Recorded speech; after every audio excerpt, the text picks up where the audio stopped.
Let's be honest, shall we? We've built entire civilizations on little rectangular pieces of paper, convinced they hold some intrinsic value. We've allowed these slips of linen and cotton to dictate our worth, our opportunities, even our happiness. But what happens when the foundation of this paper empire begins to crumble? What happens when the insatiable hunger for more, for bigger numbers on these paper promises, leads us down a path of economic and social ruin? For generations we've been told that this is just how the world works, that the relentless pursuit of profit is natural, that inequality is inevitable. But what if it doesn't have to be this way? What if clinging to this outdated system is actually holding us back from a brighter, more equitable future? We've become so accustomed to the hum of the printing press, churning out more and more paper promises, that we've failed to notice the cracks in the foundation. It's time to face a difficult truth. This isn't about tweaking the system around the edges. It's about accepting that we are already heading towards the inevitable collapse of this paper currency system. For centuries, humanity thrived on simpler systems. We bartered, traded skills for goods, and understood the direct connection between labor and value. Your neighbor needed help bringing in the harvest? You lent a hand, knowing they'd do the same for you come spring. It wasn't perfect, but there was an inherent fairness to it. Then came the invention of currency, a seemingly innocuous idea, a symbol to represent value, to facilitate trade on a larger scale. But somewhere along the line, something shifted. This symbol, this paper promise, became detached from its real-world value. It morphed into an object of obsession, a tool for control, a weapon wielded by those seeking to amass more, always more, at the expense of others. And thus began the reign of paper currency, a system that incentivized hoarding over sharing, competition over cooperation.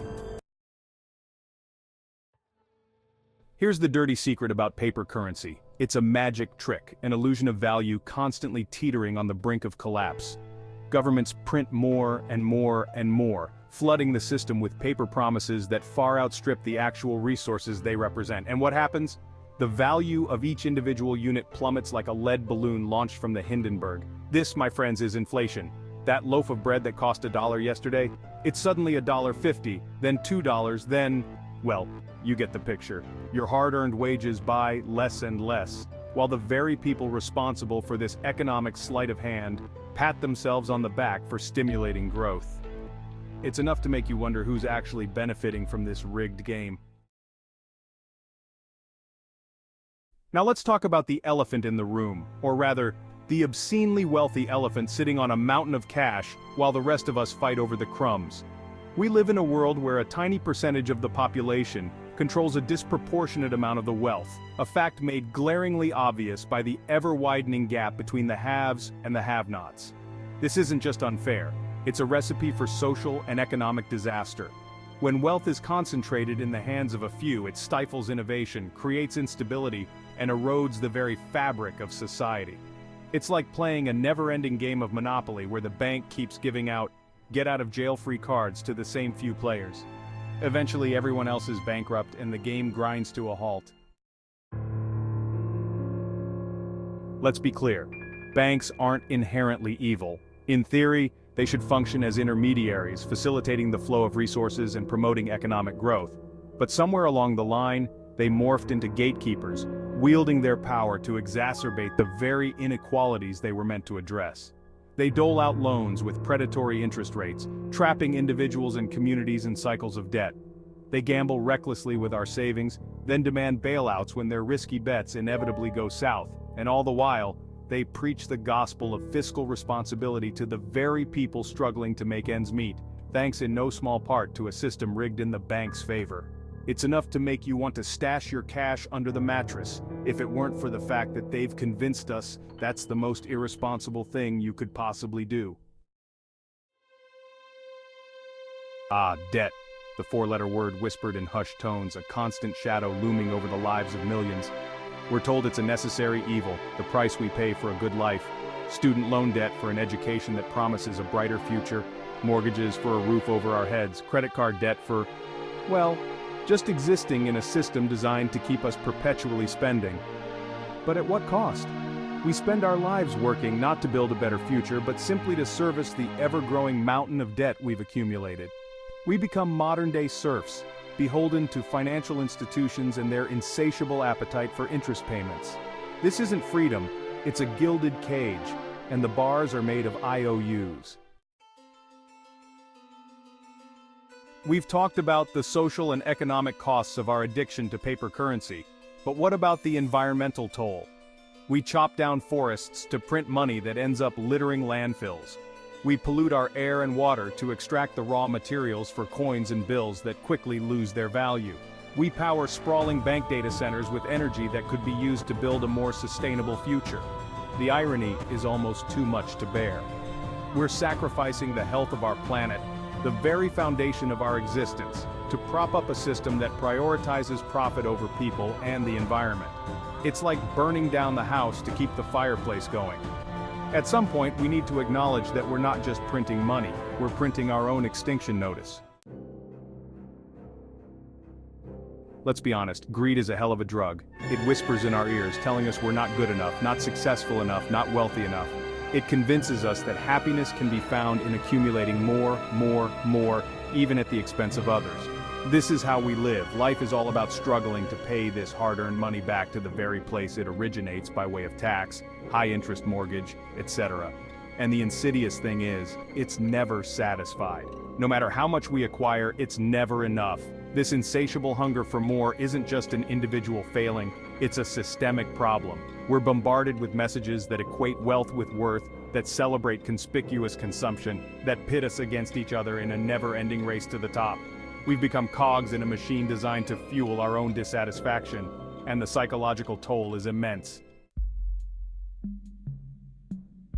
Humans are, by nature, innovative creatures. We've built pyramids, landed on the moon, and created a digital world that connects us across continents. But when it comes to our economic system, we seem content to cling to the status quo, even as it crumbles around us. Why? Because change is scary. Because those in power benefit from the current system, and they'll fight tooth and nail to maintain their grip on it. But here's the thing.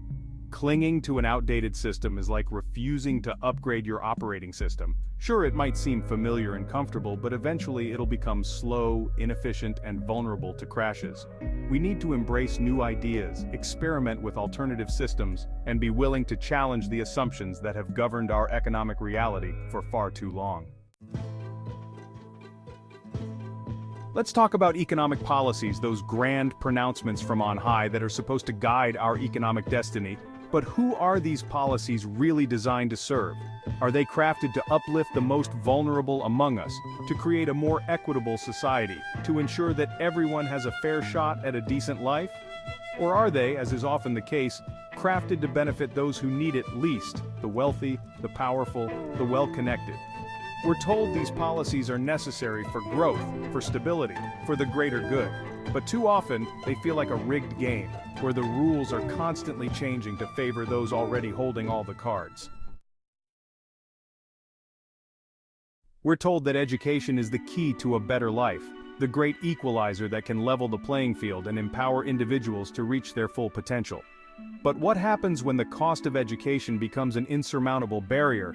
When student loan debt saddles graduates with crippling financial burdens before they even enter the workforce?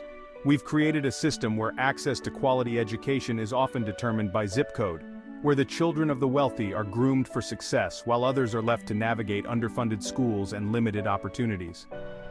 This isn't just unfair, it's a tragic waste of human potential. We need to invest in education as if our future depends on it, because frankly, it does.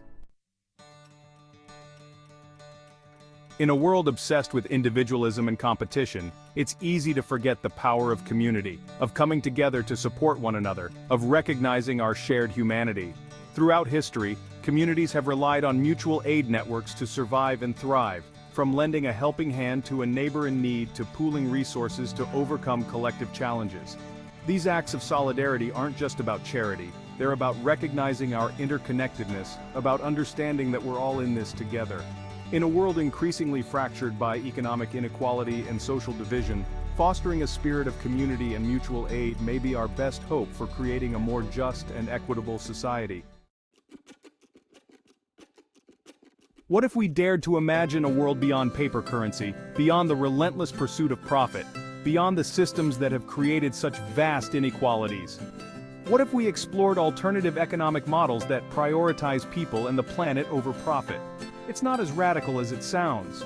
From local barter systems to time banks to community-owned enterprises, people around the world are already experimenting with new ways of organizing our economic lives. These alternatives may not offer easy answers, but they provide a much-needed dose of hope and a reminder that a different world is possible.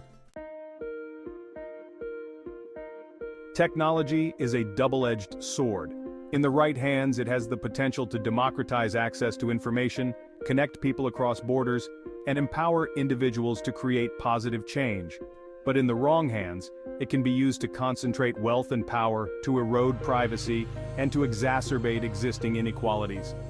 When it comes to our economic system, technology can either reinforce the status quo or help us build a more just and equitable future. It all depends on who controls the technology and how it's used. We need to ensure that technology serves humanity, not the other way around. For too long, we've treated economics as a cold, hard science, devoid of ethical considerations. We've allowed the pursuit of profit to trump our values, to justify exploitation, and to create a world where human beings are treated as mere cogs in a machine. It's time to inject some much-needed ethics back into economics. We need to ask ourselves, what kind of world do we want to live in? What are our values? And how can we create an economic system that reflects those values? It's not enough to simply talk about ethics. We need to embed them into the very fabric of our economic lives. The challenges posed by our current economic system, inequality, climate change, social unrest, are global in scope. And yet we often approach them with a fragmented nation-state mentality, more concerned with protecting our own narrow interests than working together to find solutions that benefit all of humanity. We need to recognize that we're all in this together, that our fates are intertwined, and that cooperation, not competition, is the only way forward. This means challenging the dogma of unfettered globalization, rethinking the role of international institutions, and fostering a spirit of global solidarity. We've journeyed through the dark underbelly of our current economic system, exposing its flaws, its injustices, and its unsustainable trajectory. But this isn't a counsel of despair, it's a call to action.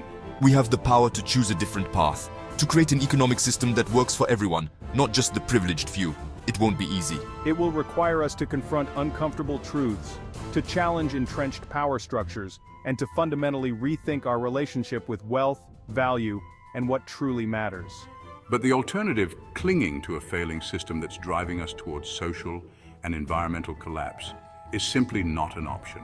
The future is not predetermined. It's up to us to create it. Let's choose wisely.